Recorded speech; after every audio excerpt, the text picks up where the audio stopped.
So, you want to create a new garden space? Not quite sure where to start? Well, don't worry, because basic garden design isn't rocket science. It's simply a matter of blending your wants and your needs with your garden space. Hi, I'm Debbie from Spring Hill, and I'm here to help. You know, today I'm actually going to be creating my own garden space. So why don't we walk through this together? There are 3 simple steps to designing a new garden space. And the first one actually has nothing to do with your garden, because it's about you. That's right, you. After all, your garden is a reflection of you. So think about your tastes and your personal style. Do you prefer soft, pastel colors? Or like me, do you like the bold, traffic-stopping colors? Do you prefer a formal garden, or maybe more of a cottage garden? And then you want to ask, what do you want your garden to do for you? Do you want to beckon every single hummingbird and butterfly from a 50-mile radius? Well, you can do that. Or would you like a cutting garden? Or would you like to fill your whole yard with an oasis of fragrance? Well, these are all the things that you should keep in mind when you're designing your new garden space. The second step is to analyze your garden space. So what's your hardiness zone? If you don't know, that's okay.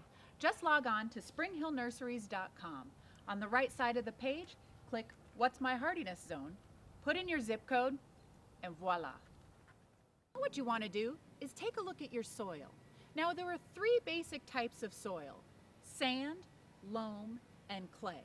Now, the good news is that organic matter such as compost, peat mulch, or pine bark will really help with all 3 of those types of soils. And what it will do, it will help your plants retain moisture, and also it will put essential nutrients back into the soil. And the last thing you want to do is take a look at how much sunlight and water your garden will be getting. If you take all of these things into consideration, it will help you with your last step, which is my favorite, plant selection. To select the right plants for the job, take all of the above factors into consideration: your personal tastes, your hardiness zone, the type of soil that you have, the water requirements, and the amount of sunlight. Now, speaking of sunlight, if your garden gets at least 6 to 8 hours of sun, you want to look for plants that have full sun on the label. Now, let's say you have a garden space that gets morning sun and afternoon shade. Well, there you could go with full sun or partial shade plants.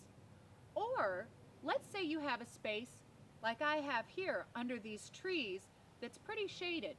Well, in that case, you would look for plants that are partial or full shade.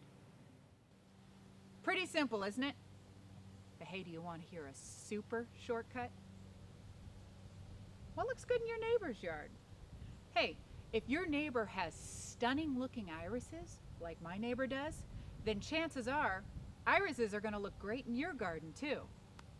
Hey, come on. It's all fair in love and gardening. So let's get to work.